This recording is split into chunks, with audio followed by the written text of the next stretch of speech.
All right, well, welcome back. We're here, end of July, doing another set of, how many reviews this time? 4 this time. Four? And those are the 9s and 10s. How many other books did you read this month? I read a bunch of them. I had a hard time finding ones that I really felt good about And so you just, this month. did you finish them or would you just I finished abandon them? most of them, but they were 8s and a few lower than that. Okay. And they're 8s just because the story wasn't good enough? Uh, Good story, but it just hasn't really engaged me. Okay. 9 is when I get engaged, and Okay. 10 is when I really enjoy it. Okay. The next book we're going to talk about is Cast Under an Alien Sun by Olan Thorensen. It's a science fiction series called Destiny's Crucible.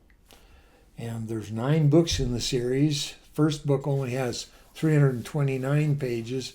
Another book in there has 700 pages. So it depends on the story he's telling. Okay. It's still not going? finished. Okay. It's still going. Joseph Kolsko is the protagonist that will follow through the whole story.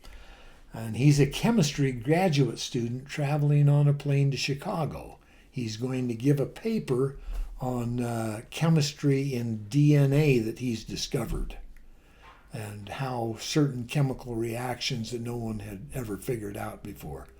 And so he's going to present this paper in Chicago. On the way there, they have a mid-air crash with a spacecraft, alien spacecraft. How that happens, I'll let you read about that. But it happens, and the plane goes down, and several people are killed in the crash, but some of them that are thrown out of the plane and are falling in midair, the spacecraft scoops up and saves them. 2 years later, he wakes up in the spaceship in a sterile room. They won't let him go back to Earth because they don't want anyone to know that they're keeping Earth under surveillance. And they give him 2 options. You can go to a world that has humans on it, or we will kill you gently. That's quite the options. Those are the only options they offer him. He chooses to live. And so he's relocated to the world of Anyar, and he's on the island of Cadelium. He was found on a beach naked. He's malnourished from 4 years in a coma. They kept him in a coma the whole time, other than when they talked to him. The people at St. Sidron's Abbey treat him very gently and very friendly, and they nourish him back to health. But he can't speak the language. They don't understand him. He doesn't understand them. But they get by with talking motions and actions, and they understand each other enough to know that when he needs help. So does he keep his memories? He keeps his memories. He's still a chemist. And he learns quickly to speak the language when he realizes that this is the rest of his life. He's not going back to Earth. This is a grand sweeping adventure. You're learning about the whole world from the eyes of the Cadeli people. The Cadelis live in clans. 3 of them have been co-opted, taken over by a very warlike people, the Northani, and they're trying to conquer the entire world. The next step in that conquering is to take over the island of Cadeli. And so they're after his island now. The technology is at Civil War level. So they're fighting with cannons and smoothbore muskets and bayonets and massed armies with volley fire, cavalry, and swords. Healthcare is primitive. And that's the situation he finds himself in. And the question is, can one man who knows a little bit of chemistry change anything in a world of Civil War technology? The fact is he can. He can change quite a few things, and does. And it's just fascinating the way that we follow Joe through his getting to know people and realizing things, and them realizing that he knows things that they don't, and him not being willing to tell them that he's from Earth and a spaceship brought him here. He came from America, which they think must be an island somewhere on this Anyar, but they can't find it. So they don't know about aliens either. No. And he doesn't want to tell them to. He doesn't want to tell them anything about it because he's afraid of their reaction. And so he goes under the radar, but he knows things that no one else does. And the intelligent people that he's reacting with, especially the medical people, start asking him questions because he seems to have answers for everything. And it really turns up interesting when they have a boy that has appendicitis, and she calls him in just on a lark because they have no idea what to do, and he tells them what's wrong. And she's fascinated because he doesn't even realize how earth-shattering this knowledge is.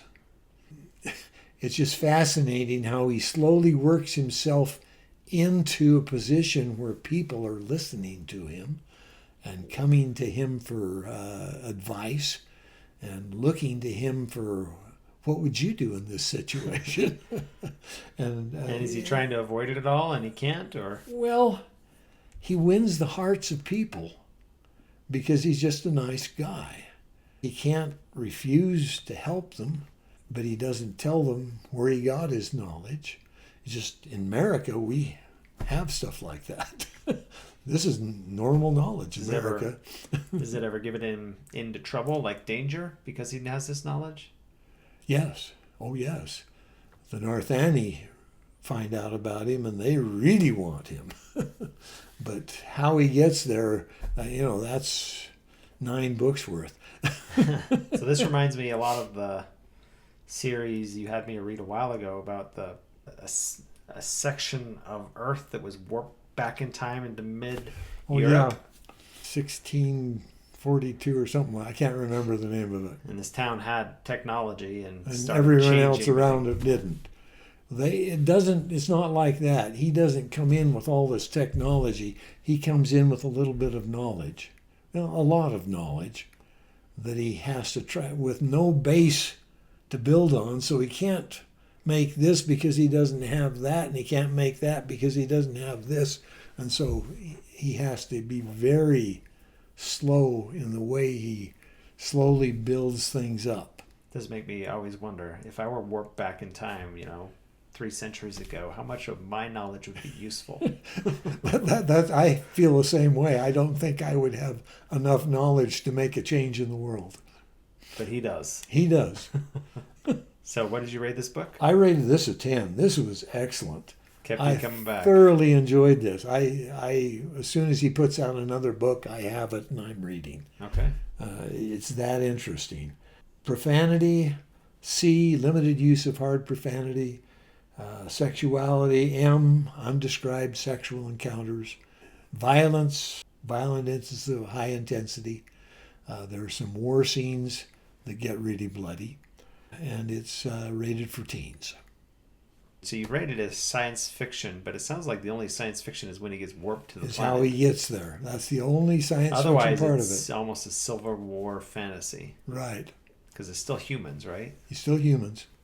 Okay. The story is what happens when a guy with a bit of knowledge gets dropped into a place where that knowledge can make a difference. Okay. Sounds interesting. That's one I'll have to mark. Anyway, I thoroughly enjoyed that and thoroughly recommend it. Even though it just keeps going? Or I guess you like books that just I keep going. like books that keep going if the story's good. Okay.